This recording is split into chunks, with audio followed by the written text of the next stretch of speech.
Hi, I'm Julie Weber of Liberate Ministries. Have you ever sat under a teaching and heard the words abortion, miscarriage, stillbirth, sudden infant death syndrome, and thought to yourself, oh, there are those words again. I wonder what they really mean. They never pertain to my life. Please don't mention them again. Well, today's topic is what is abortion, miscarriage, stillbirth, sudden infant death syndrome, and how can they pertain to my life? You can find the website links for each of these definitions attached to this video. The definition of abortion means, also called voluntary abortion, the removal of an embryo or fetus from the uterus in order to end a pregnancy. The definition of miscarriage means the expulsion of a fetus before it is viable, especially between the 3rd and 7th months of pregnancy. Spontaneous abortion. The definition of a stillbirth means the birth of a dead child or organism. The sudden infant death syndrome, also known as SIDS, refers to the unexpected, the unexplained death of a child less than 1 year old. When looking at the definition of abortion and miscarriage, they both mean the same thing: expelling of the fetus.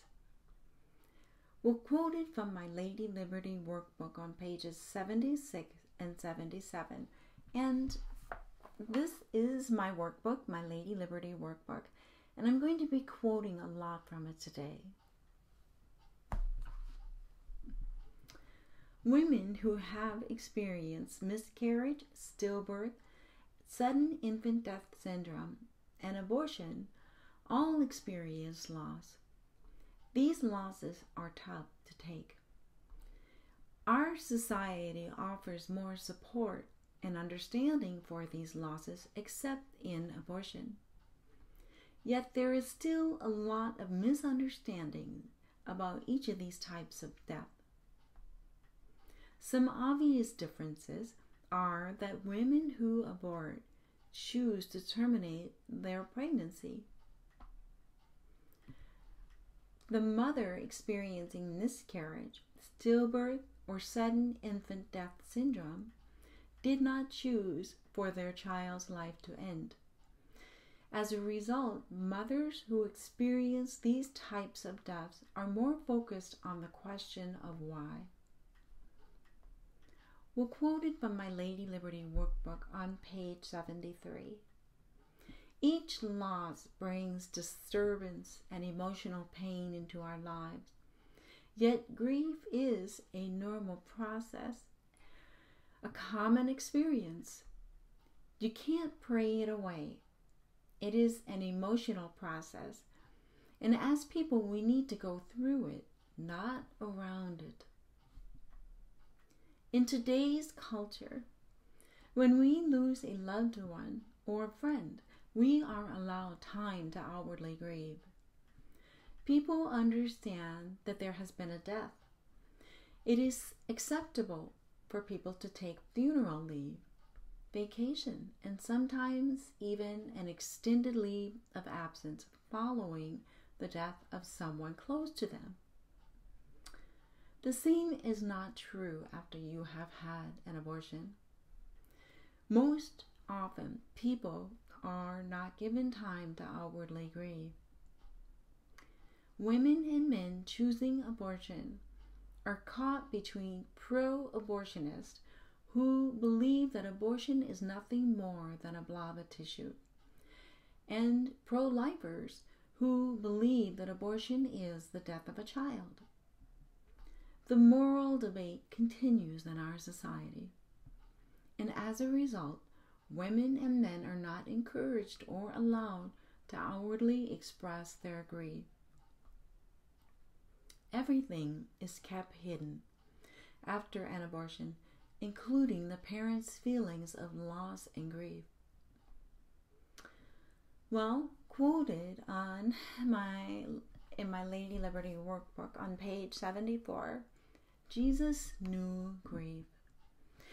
In Isaiah 53:3, he was despised and rejected, a man of sorrows, acquainted with deepest grief. We turned our backs on him and looked the other way. He was despised and we did not care. Well, quoted from my Lady Liberty workbook again on page 77. Even Jesus asks the question, why? Matthew 27:46. About the 9th hour, Jesus cried out in a loud voice, and I think it's pronounced, Eli, Eli, lama sabachthani, which means, my God, why have you forsaken me? Having no answer to the question of why can make us angry, but at some point, your question of why will turn to, what can I gain from this experience going forward? Well, knowing why doesn't remove the painful circumstance. In the Bible, Paul came to accept why he was suffering in prison. And we read in 2 Timothy 1:12, that's why I am suffering the way I am, but I am not ashamed. I know the one I have believed in.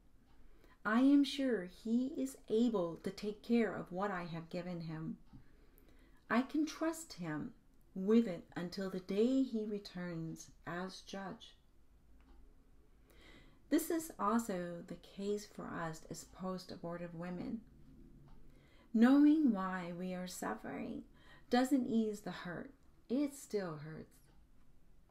However, knowing why may move us closer to acceptance of what we have to go through as a result of having the abortion.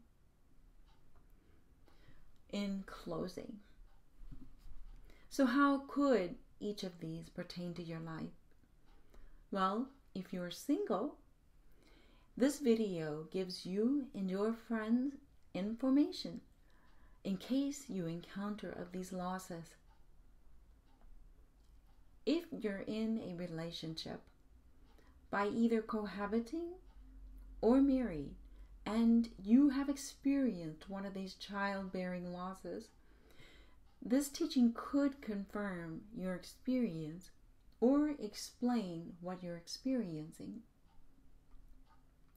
Hopefully, this teaching gives you a better understanding of what the differences between abortion, miscarriage, stillbirth, and sudden infant death syndrome are. Well, thanks for watching. Live life liberated.